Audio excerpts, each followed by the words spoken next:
Phật đạo, ca dương pháp nhạo, đồng vạn triều âm. Lễ tiếng thực dĩ hoàng, hiếu yến kiền thành. Đệ tạ hương linh, bốn lạy. Bồ đề diệu pháp tùy sở tổ xứ thường an lạc. Bồ đề diệu pháp tùy sở tổ xứ thường an lạc. Lễ thành bái thôi. Nam mô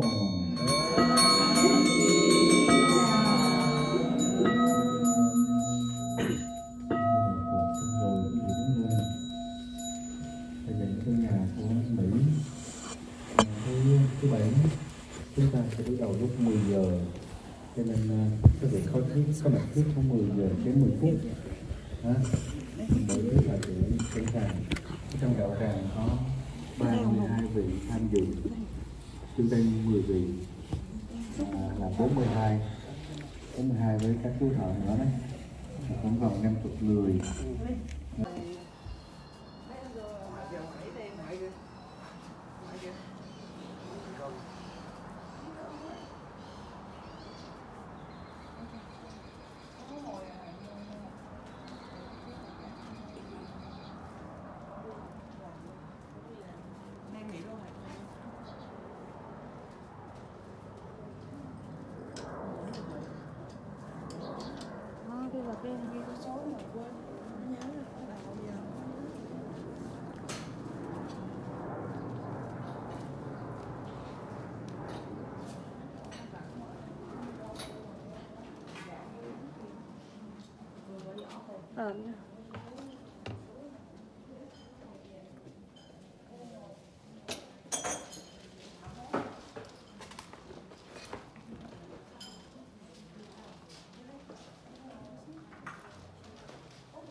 Đi cặp.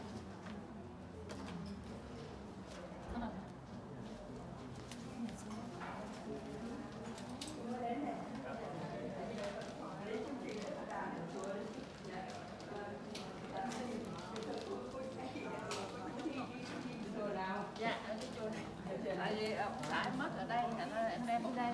Hôm nay là ngày tốt lắm cô ơi, đến đây là cô đây hàng tuần thầy tụng chú cầu siêu của anh. Cái người tụng để ảnh của bà cụ tôi trên này để nghe hàng ngày hàng tuần nghe đức lắm, nhận tụng đức lắm. Đây là lễ Phật đản, lễ có một chủ nhật 6 tháng 2 là thầy tổ chức một cái buổi tiệc gây quỹ đó. Đây là chương trình của coi nha. Mình tới chùa tụng kinh niệm Phật là phước đức cửa không? Dạ, cảm ơn. Dạ. Các chị có chương trình lễ Phật đản chưa? Có rồi không? Chương trình lễ Phật đản rồi. Bé đâu? Phật đản thứ mấy này? Gì? Bé đâu? Chị mọi ly nằm cái, mọi ly Đây ngồi đây. Đây ngồi cho em nó quen với Thằng nó khóc rồi sao?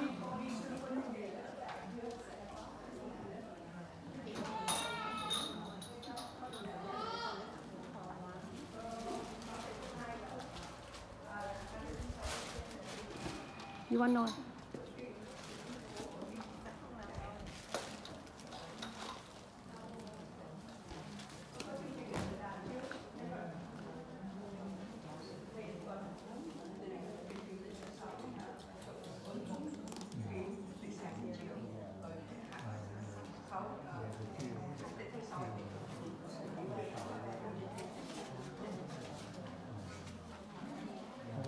Có chương trình để có đạt chưa?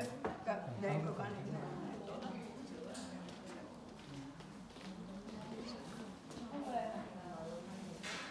Mình mấy hệ Thì như vậy. Con về giờ không lại đi. âm Giờ đi nghe mà phát thôi. Đi đâu? thêm Vô đi đi.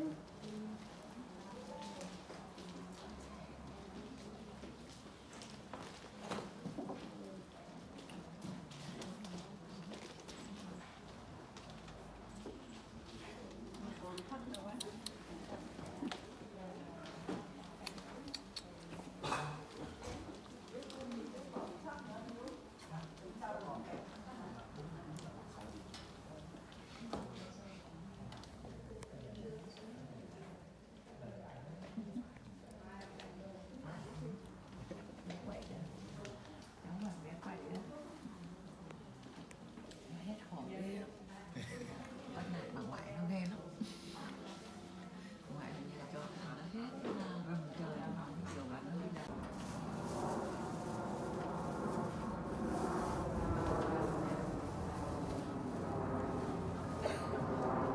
Chùa Bồ Đề Phật Quốc đây. Mới làm lễ xong cho bố.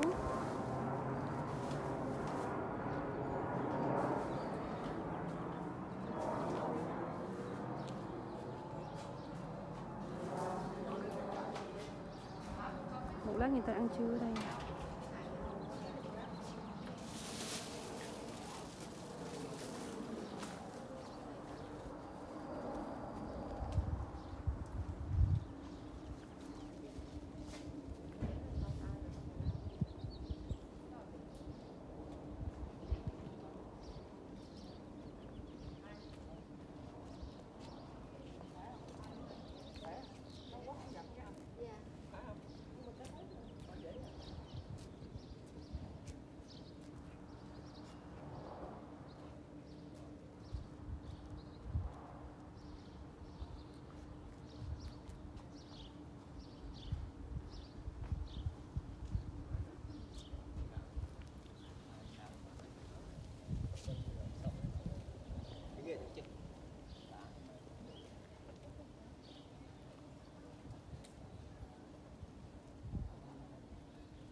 Như đây có cá nè.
Dạ cam. Đi qua gì Việt Nam? Còn nào? Đi với lại đi mình à? Hôm qua cái Chưa được chưa? Bắt lên sao có biết mà đi sử dụng cái 10 tô như thế thì Dạ, dạ Phật. Nước lèo hả cô? Dạ. Cái nồi bự. Dạ.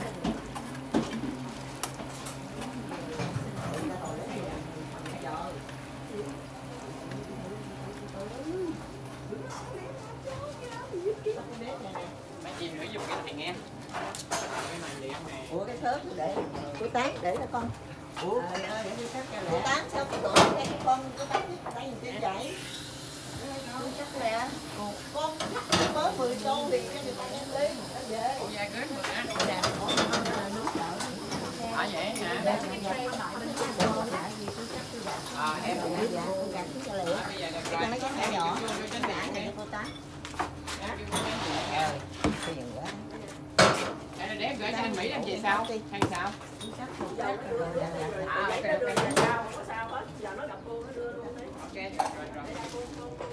Chùa đang sửa sang đây nè, nó đang làm.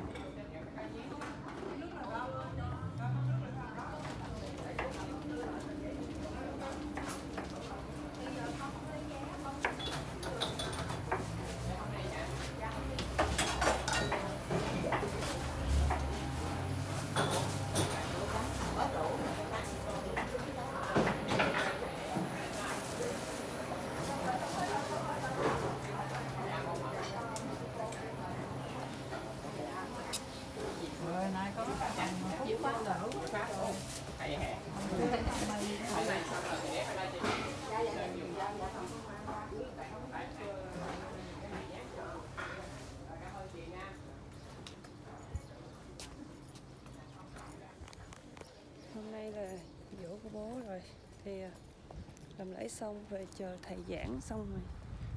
Giảng xong rồi trưa, sau khi giảng trưa thì người ta ăn chay.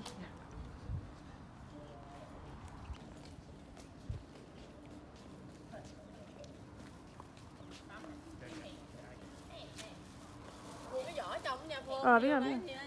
Mẹ lại hả? Mẹ lại nghe giảng hả?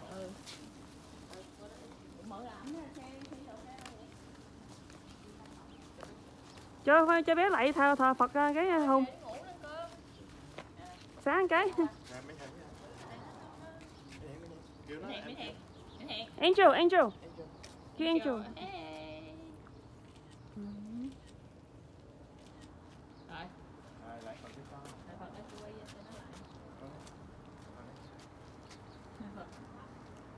Tôi chưa có biết gì hết. Họ cho đem đồ ăn về hả? Rồi mì đó hả? Mấy cái mì nước đó hả? Trong chùa hả? Dạ, canh gì đó mình đem về hết. Không, mì người ta nấu phía sau á hả? Không, cái bà về đâu. Chào bà thôi, cháu về đây. Bye bye Mỹ Hiền nha. See you later. Bye bye. Bye bye.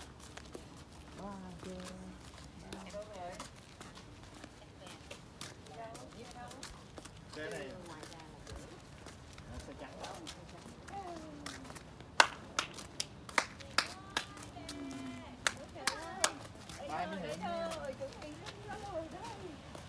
Ai đi anh? Bye ra ba mở. Bye con. Rồi, bye. Lát con đi con làm vậy. Rồi đi ra chở bé đi. Cài cho bé đàng hoàng đi. Cho bé uống nước nào. Cậu Duy trở về nha con. Tại về thì sao một bọc rồi. Tôi để về nhà rồi đấy, không sao đâu, có nước bán thôi.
sáng đi phục không niệm chung nghi không gian nói một lời gì nữa. Nay tôi là tác giả nghe tiền tri thức nói như trên lòng tôi rất bồ đề tự biết mình có lỗi nhiều không dám khinh thanh nhân mà tự che giấu tội lỗi. Nay tôi muốn bỏ qua không nói pháp sáng này nữa nhưng sợ có người nhận nghe lời tôi mà thêm phương. Nếu tôi không bỏ qua thứ dự ý kiến này lại thì sợ có người nhân đó mà sinh tội khinh chê vì ban tấn tôi lượng đang tôi không biết làm thế nào nên mới gặp ra pháp sáng này. Tâm tà tiền thì tôi các tiền pháp đều cố ngài đại chúng nên nỗ lực mà sám hối không nên chấp trước các lời vấn hàng trên kia mà phải một lòng nhờ đấng đại từ bi phụ che chở ý tỏ cho ra đó lời như thế thì không thể bỏ qua mà không sám hối cần phải sinh tâm mô đề nguyện sinh đại chúng chớ xúc cùng nhau như lời tôi có chung hợp lý thì cùng nhau nhân đó mà cải ác tùng thiện làm thiện tri thức với nhau. Nếu lời tôi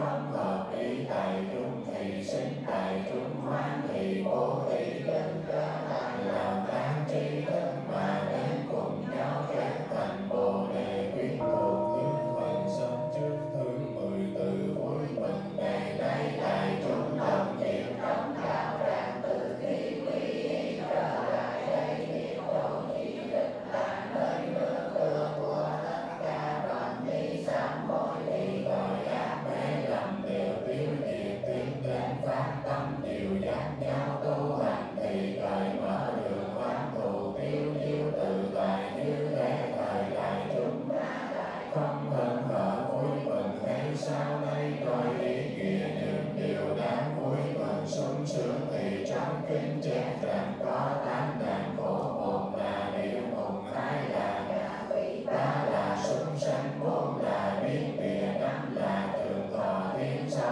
là quý đường thân người mà không biết ngầm liệu tàn tật, 7 là sinh vào nhà tà thiên, 8 là sinh trước Phật hay sao Phật thì có 8 đàn ấy nên chúng sanh tự chìm đắm mãi trong kiếm luân hồi sinh tử không thể ra được. Nay chúng con sinh nhầm đời tượng pháp tuy không cần phần nhưng sự vui mừng có nhiều phàm có nạn là tại tâm. Nếu tâm sinh nghi ngờ thì không phải nạn cũng hành nạn. Nếu tâm không sinh nghi ngờ thì nạn gì cũng thành ra vì nạn. Vì sao biết từ bi như nạn thứ 8 nói rằng sinh trước Phật, Phật sinh sau Phật là nạn. Nhưng bà nhà ở thành tâm đồng sinh với Phật một thời, đồng ở với Phật một xứ mà bà nhà ấy không thấy Phật cho nên biết rằng tâm nghi ngờ là nạn. Vì tâm không đồng thời với Phật mà cho là nạn. Bà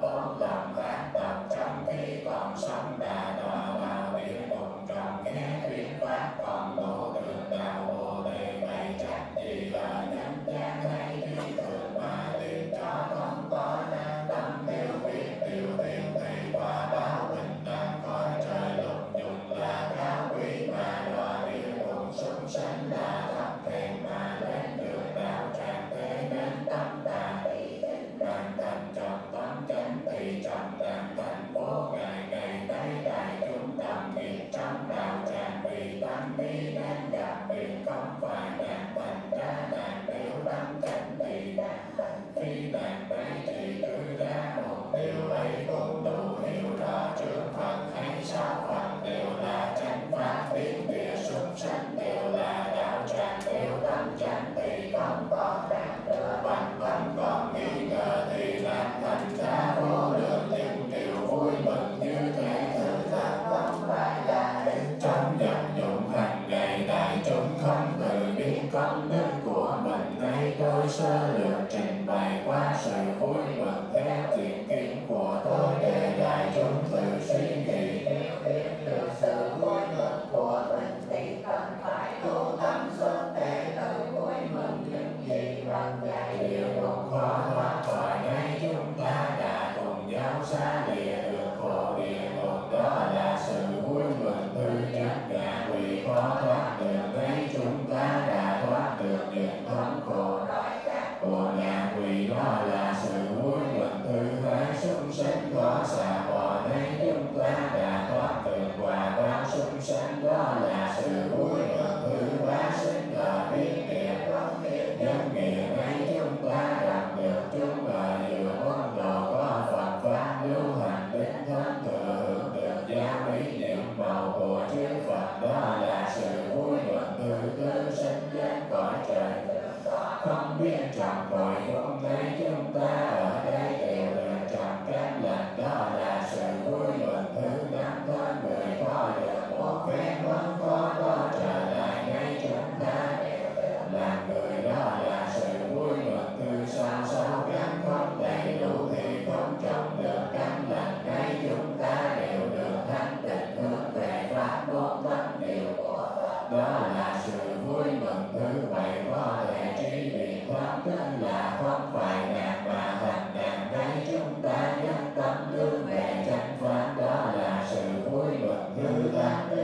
Sáu phần đều là đạt hoặc cho đạt, mắt mình không thấy phần là đại đạt, ngay chúng ta đã cùng nhau phát đại thiện nguyện thề độ hết thảy chúng sanh. Đời vị lai không giác việc không thấy phần là đạt, khi một phen thấy hình tướng phần một phen nghe được chánh pháp, cùng từ cho đồng như ngày xưa được ngay phần thiên pháp đầu tiên. Đại vườn lập ủy nguyện là của chúng ta, mục đích là diệt đường tội sinh, đường phước là quý, phần mà cho là đàn Phật dạy thấy được phần là có đây. Chúng ta đã cùng nhau tín ngưỡng được hình tướng Phật, đó là sự vui mừng thứ chín.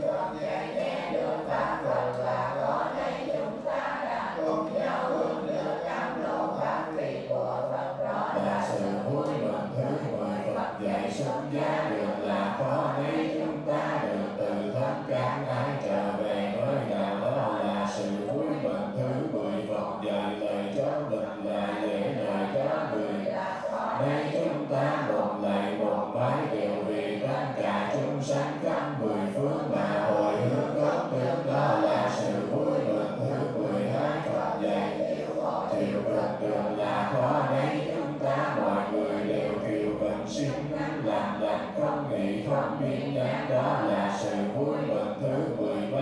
Phật dạy đọc tụng kinh điển, có đây chúng ta giờ phút này đang đọc tụng kinh điển của Phật, đó là sự vui mừng thứ 14. Phật dạy tòa thiền là có đây, chúng ta có 10 tốt tâm bình ý, sự vui mừng thứ 15. Ngày thấy đại chúng đồng nghiệp trong đạo tràng thấy có nhiều sự vui mừng như vậy, vô lượng vô biên không phải vậy.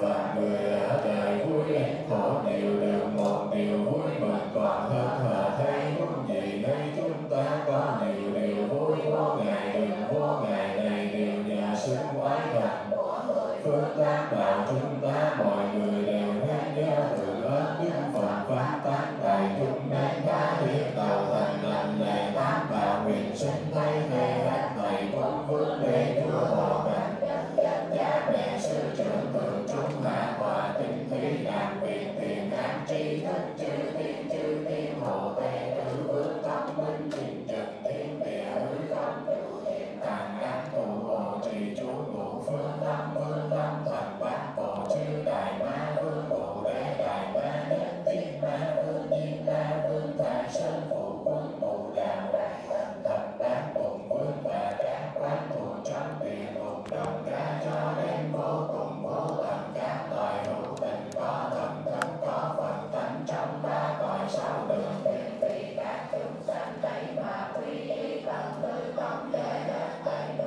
phương tam bảo nguyện sinh tam bảo đủ lòng từ bi đồng gia tâm duyên tỏ đồng đem thần lần từ tài bất khả tư kỳ mà che chở cứu vớt làm cho hết thảy chư tiên hết thảy thần phương đồng ca cho đến hết thảy chúng sanh trong sáu đường, từ đây trở đi vượt khỏi biển sinh, từ đến bờ giải thoát bên kia hành quyền sáu biên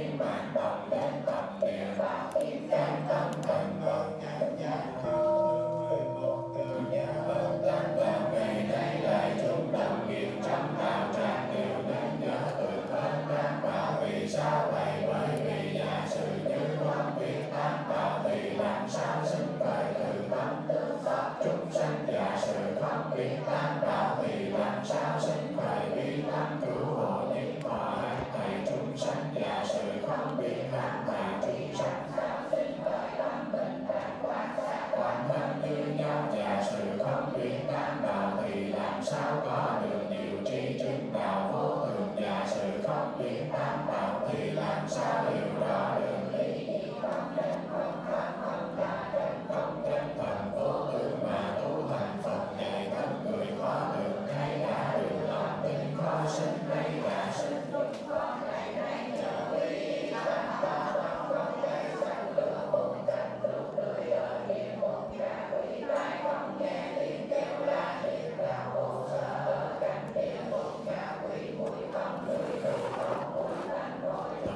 sẽ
để trên xe không? Hồi sáng nó để cơm ngon trên xe không?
Đi giờ luôn hả? Dạ.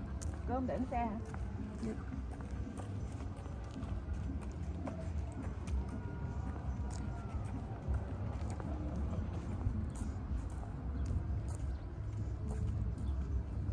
Nay Phương giỏi nhớ nhắc Em mẹ. muốn xá thằng xá. Đi ra khoan thêm một tá đi, con cá đi mẹ nha. Không có khoan là đâu cũng được.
Bông xoài ra bông quá trời nè.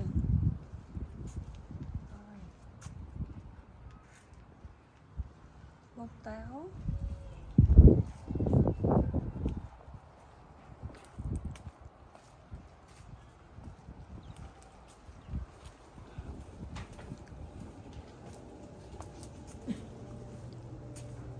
Bông đào ra nè.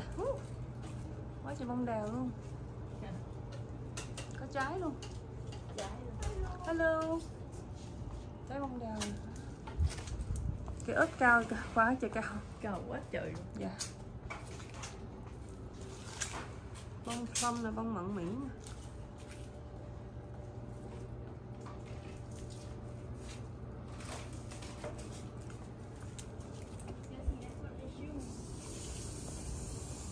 Có trái nè, đào có trái nè. Còn ngon như mình ăn đào, bánh cầu xiêm. Hôm nay là ngày 28 tháng 4 nè. Chanh, khoai tây nè, cây cóc, ruột.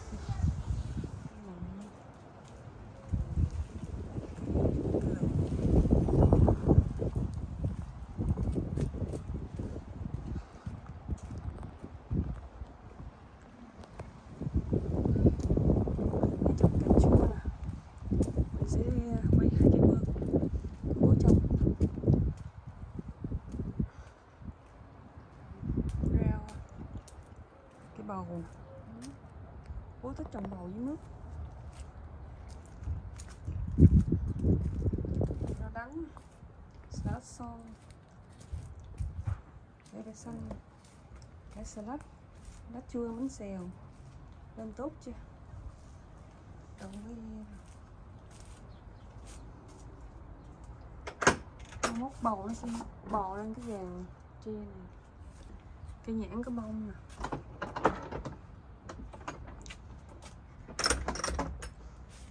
Cỏ cương, dấu qua nè, dấu qua sẵn, mãng cầu nè. Đó, hôm nay là ngày dỗ của bố, mình quay cái vườn nhớ lại bố, rất là nhớ bố nè.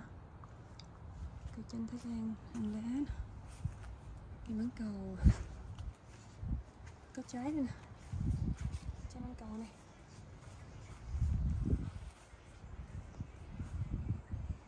Cây nhãn hạt tiêu bố trồng nè, đó.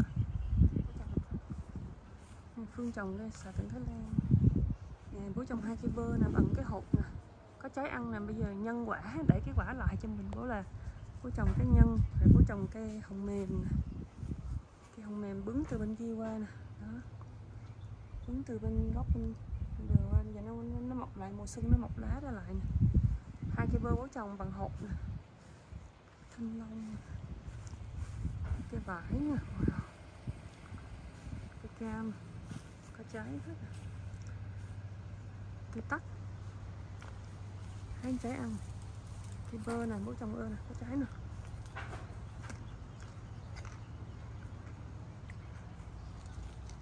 Cái xoài bố trồng luôn nè, bố trồng bằng hột nè, xoài cát bố trồng bằng hột,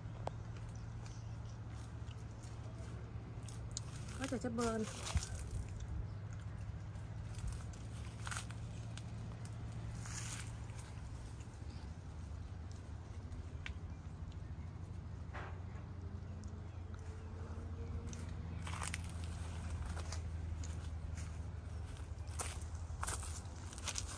Mãng cầu à, cái bông tím lên đẹp chưa? Cậu đang trồng cây mướp trong này.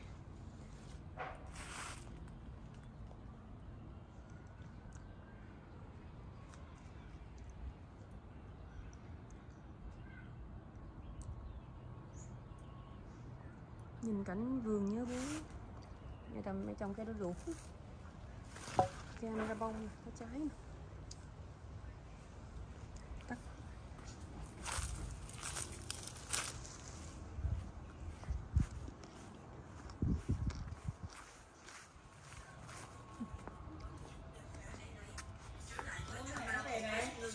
Đi làm gì vậy? Ủa, mày về trong nào vậy?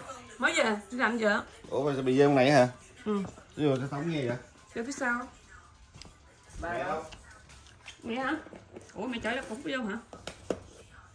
Mẹ về trước em mà, mẹ về trước em mà. Bé khỏe chưa? Có đồ ăn rau trong chùa không mà? Còn chay người ta cho mình đem về không mà? Cái mâm của bố đấy. Mâm của bố hả?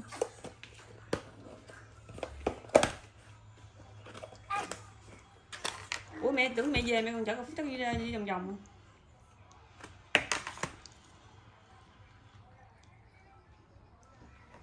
Cơm chua làm cho mình sẵn. Dạ. Bé ơi, mami làm nha. Đây là cây bưởi đỏ đây, trái quá trời nè. Đó, ngày 28 tháng 4 nè. Mới đi dỗ bữa về nè, trên chùa xong rồi. Bưởi trái mình thấy ngon. Chín rồi nè.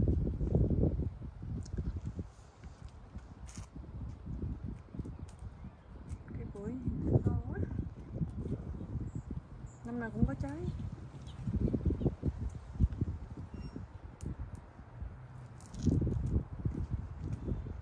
Cần nước nè. Đậu que, đậu đũa, húng lủi, húng cây, dấp cá.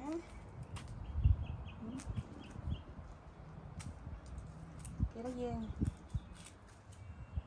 cây bông lan đất trắng.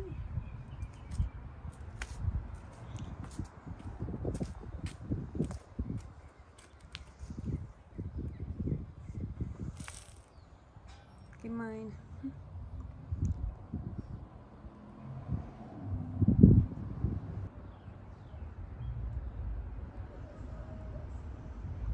Cây xoài ra bông 28 tháng 4 nè.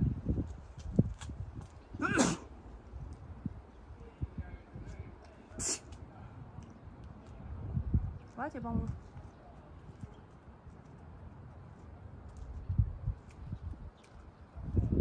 Wow, quá trời bông xoài.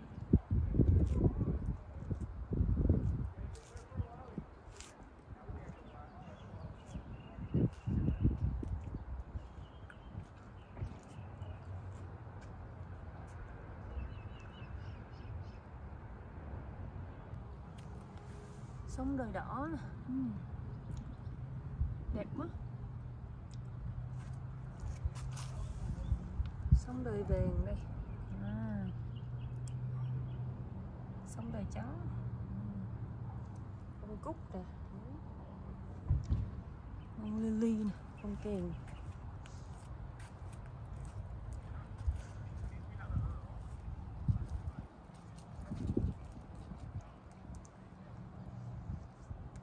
Cây cần nước nó mọc ở dưới đó quá trời luôn, dưới đất quá trời. Cây xinh xăm đó, lên nè. Bông thủy tiên nè. Cá mai nè. Mận. Cây trùm ruột ra mấy cái nhánh nhỏ nè, nó có trái nè. Ra mấy cái có trái. Cây cốc có trái nè. Từ từ nó ra cái mầm mới. Chanh ra bông quá trời. Chanh quá trời bông. Trái chanh.